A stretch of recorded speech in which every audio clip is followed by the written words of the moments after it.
Warning, this video contains Code Geass spoilers. All the spoilers. All of them. What is up everybody, it's Animac here for Anime Uproar and welcome to a brand new Code Geass video. And yes, I am wearing another Columbia jersey. In this video we're going to be counting down the top 10 unsolved mysteries in the world of Code Geass. And I want to thank everyone who helped us create this video by taking part in our live streams and in our Discord chat. If you're new to the channel, be sure to subscribe and click that notification bell for all the latest Code Geass Season 3 news and theories. And if you want to chat with us on a daily basis, you can join our Discord server. The link is in the description. And without further ado, mystery number 10. How many code bearers are there in the world? And related to that, can code bearers reproduce? Can they have children? In the original Code Geass series, we know that there are at least 2 living code bearers, C2 and V2. And if we read the Renya of the Darkness manga, we learn that at least one more code exists, U2. So there is at least 3 codes existing at the same time within the world of Code Geass. So we know of at least 3 codes existing at the same time in the world of Code Geass. And we also know that Charles needed 2 codes in order to activate the Ragnarok connection. But we don't know if there are any other codes out there. There could be only the 3, or there could be a lot more. Now, a lot of people have been talking about in the comments to our videos and on our Discord server about the possibility of C2 and Lelouch having children. However, while that sounds really cool, there is no known example in the world of Code Geass of someone with code actually having children. The nun that gave C2 her code was a nun, so we can assume she doesn't have children. V2 got his code when he was still a child, so we can assume that he cannot have children. We don't think that C2 has any children. And of course, Charles had all of his many children before he got code. So we don't know if someone who has code can actually procreate. There is also no evidence in the manga or any other Code Geass spin-off about code bearers having children. And if myths about other immortal beings like vampires are anything to go on, except for Twilight, immortal beings usually cannot procreate. So yeah, I don't know, we'll have to wait and see. But it would be pretty freaking kawaii for Lelouch and C2 to have a baby. Thanks to No Digit for contributing on this one. Mystery number 9. What is the true purpose of the thought elevators? We know that there are 8 thought elevators scattered around the world, that they were created by a mysterious ancient civilization, and that Charles uses them to activate the Ragnarok connection. Now my theory is that the name of this ancient civilization is the Ragnaris, and that they use the thought elevators to create a first Ragnarok connection, which allowed them to progress beyond physical form and create the world of C, which is essentially an artificial afterlife which allows every human consciousness after death to join this collective consciousness. I believe that what Charles wanted to do was create a second Ragnarok connection, which would destroy the barrier between the world of C and humans who are currently alive, and ensure that humans who are currently alive join the collective unconsciousness before dying. For a more detailed analysis about the Ragnaris and what I think was Charles's true plan, you can check out our top 5 hidden messages in Code Geass video. But the question remains, other than creating the Ragnarok connection, is there some other purpose to the thought elevators? Can they do other things like allow human beings to communicate with the dead, as Charles seems to imply when he says that he spoke to Prince Clovis after Clovis's death? The true purpose of the thought elevators is definitely a mystery that I want to see resolved in the sequel. Thanks to Soul Maka for contributing to this one. Mystery number 8. What is the significance of the planet Jupiter? In the sequence where Lelouch first gets his Geass, we see a frame that appears to show the planet Jupiter. And we see Jupiter even more clearly in the sequence where his memories are finally restored after Charles brainwashed him at the beginning of R2.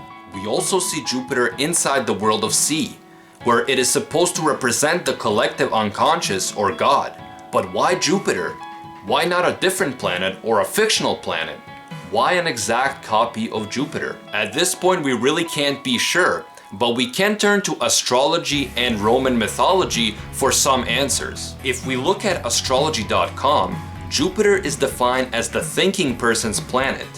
As the guardian of the abstract mind, this planet rules higher learning and bestows upon us a yen for exploring ideas, both intellectually and spiritually. Intellectually speaking, Jupiter assists us in formulating our ideology. In the more spiritual realm, Jupiter lords over religion and philosophy. So if Jupiter inside the world of C is supposed to represent God or the collective unconscious, it makes sense that a planet which symbolizes abstract thinking, religion, and philosophy would be the symbol for God inside the world of C. And if we look at Roman mythology, Jupiter is the god of the sky and thunder and the king of the gods in ancient Roman religions. As the sky god, he was a divine witness to oaths, the sacred trust on which justice and good government depend. The symbols for Jupiter include thunderbolts and the eagle. And we know that the Geass symbol kind of looks like a combination of a thunderbolt and a bird in flight, which is pretty interesting. Jupiter was sometimes called the beam or shaft that supports and holds together the universe, and he who has the power of conquering anything. So since we know Geass is the power of kings and Jupiter is the king of gods, it makes sense to use this planet as the symbol for the world of C, although we don't know if there is some other deeper meaning behind using Jupiter. Once again, thanks No Digit for contributing to this one. Mystery number 7. Why is Australia shown as separate on every map in the world of Code Geass? This is a mystery that is very dear to my own heart, and it has become a big meme on our Discord server, but I really do wonder why Australia is constantly shown as separate on every map in the world of Code Geass. And why does Mao, when he threatens to kidnap C2, say that he wants to escape to Australia and take her to Australia with him? This implies that Australia is a good place to hide in the world of Code Geass. So the question is, why was it never taken over or conquered by the Britannians or any other military alliance, even though it has ample land and resources? Is Australia defended by powerful Geass users? Does it have some sort of special weapons? Are the spiders just that annoying that people simply refuse to colonize Australia? All of these questions are really interesting, and I hope that we learn more about this in the sequel. And again, for a more detailed analysis of the Australia mystery, you can check out our top 5 hidden messages in the world of Code Geass. The link is in the description. Thanks to Helen from the Discord for contributing to this one. Mystery number 6. Will the Middle East come into play in the Code Geass sequel? We know that in the world of Code Geass, the Middle East, and especially the Iran-Iraq area, has its own thought elevator. And we also see that in this map, this region is marked separate in pink. We also know that in the back of the Code Geass X Clamp Mutuality art book, which was first published in 2008 by Kadokawa Shoten, there is a short story that takes place in Baghdad. In this story, Lelouch, Suzaku, and C2 are shown in a scene together. And Lelouch and Suzaku are shown actually planning for the Zero Requiem. We also know that the new Code Geass sequel PV shows 2 people riding camels in a Middle Eastern landscape, again pointing to the idea that the Middle East might play some role in the sequel. So yeah, the Middle East keeps coming up in the original series, in this little short story that was published in 2008, and in the PV. And so I wonder if something important is going to happen surrounding that specific thought elevator. Crobat Gawk in our Discord made a video about this question a while back, so I will leave that link in the description. And also thanks to LuluTM for contributing to this one. Mystery number 5. How did Shin Hyuga Shang, the main villain of Akito the Exiled, get his Geass from a vision of a skull rather than from a regular code bearer? Unlike every other Geass user in the world of Code Geass, Shin appears to receive his Geass not from a regular code bearer, but from a vision of a skull that does not appear to have a physical form. I believe that this skull is actually a reference to Shakespeare's play Hamlet, because we know that Shin, just like Hamlet, is resentful of his mother's relationship with a man other than his father, and both Hamlet and Shin see ghostly visions and struggle with their own sanity before meeting a bloody end. Now, we just don't know how Shin was able to get his code this way, but I have a bit of a theory. In Akito the Exiled, the representative of the collective consciousness tells us that this collective consciousness can interfere with the evolution of the universe. What if this collective consciousness appeared to Shin as a child after sensing his intent to murder everyone in the world because he believes that life is a curse?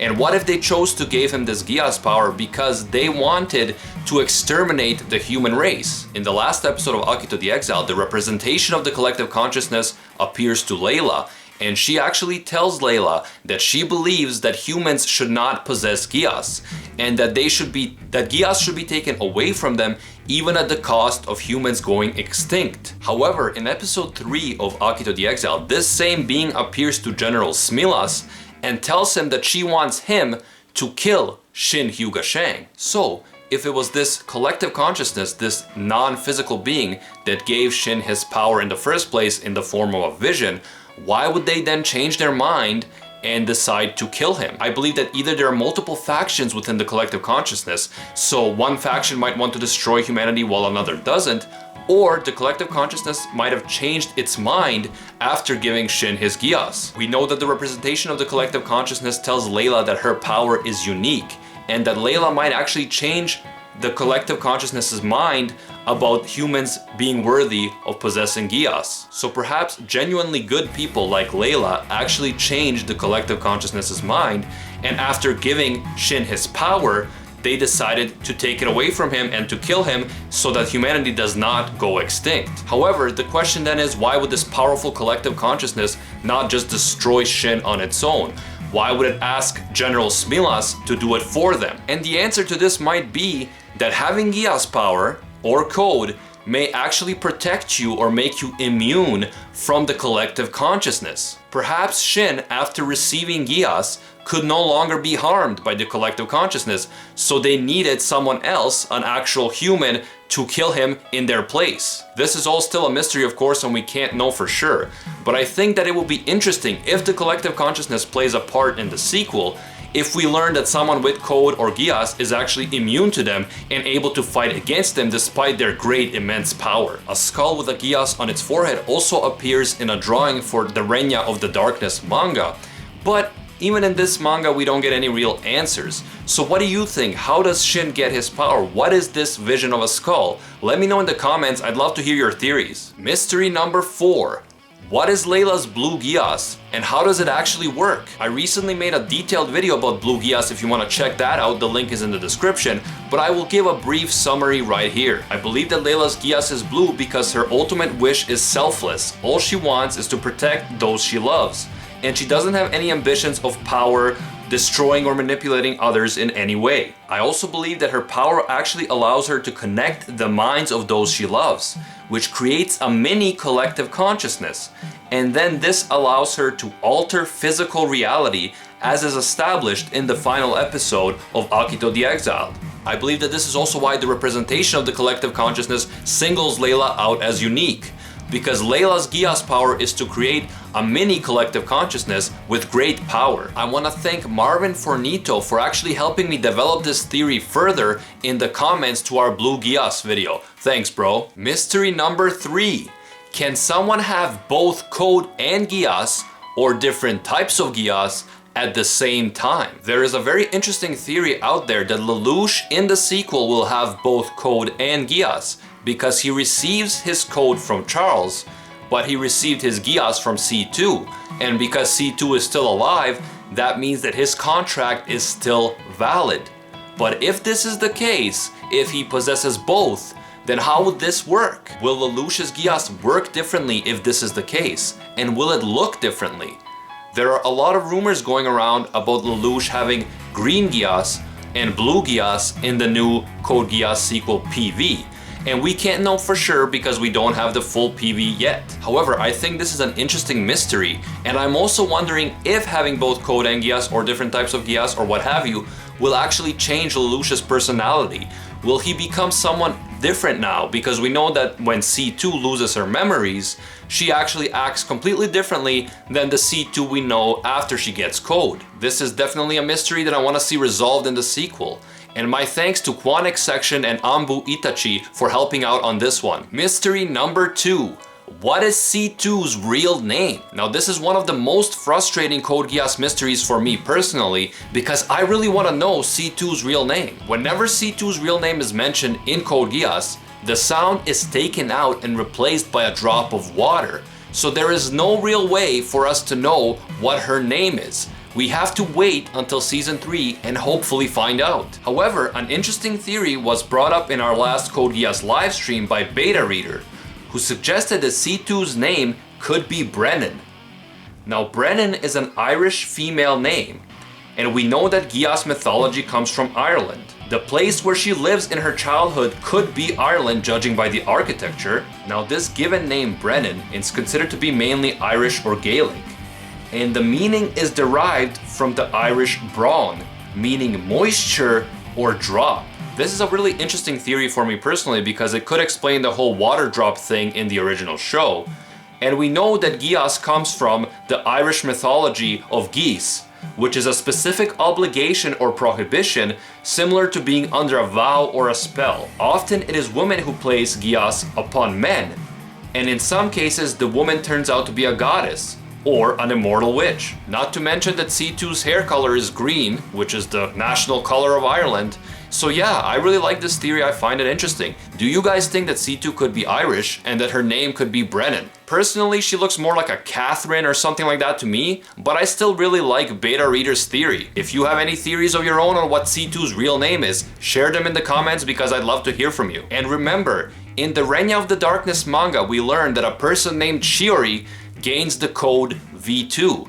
So it could mean that the initials V and C don't actually mean anything. C2's name might not start with C at all. And the #1 unsolved mystery in the world of Code Geass, the one mystery that everything else hangs on, is of course the actual origins of Code and Geass. Where do Code and Geass come from? Were they created by the ancient civilization along with the thought elevators? Or did they always exist in that world, kind of like alchemy in the world of Full Metal Alchemist? How do Code and Geass really work? What are their limitations? What is their true purpose? These are all questions that we only get very vague answers to in Code Geass so far. Thanks to Odwin for contributing to this one, and yeah, this is something that I really want to know more about. I want to know about the origins of this world, about the origins of Code and Geass, and I can't wait to see how it all ties into the sequel. And that's it for this video. As always, thank you all so much for watching and for your amazing support. If you enjoyed these videos, be sure to like and subscribe. And make sure you click that notification bell so you can be the first to know every time we get breaking news about Code Geass Season 3. And if you want to chat with us on a daily basis, you can join our Discord server. The link is in the description. And until next time, see ya, Space Cowboys.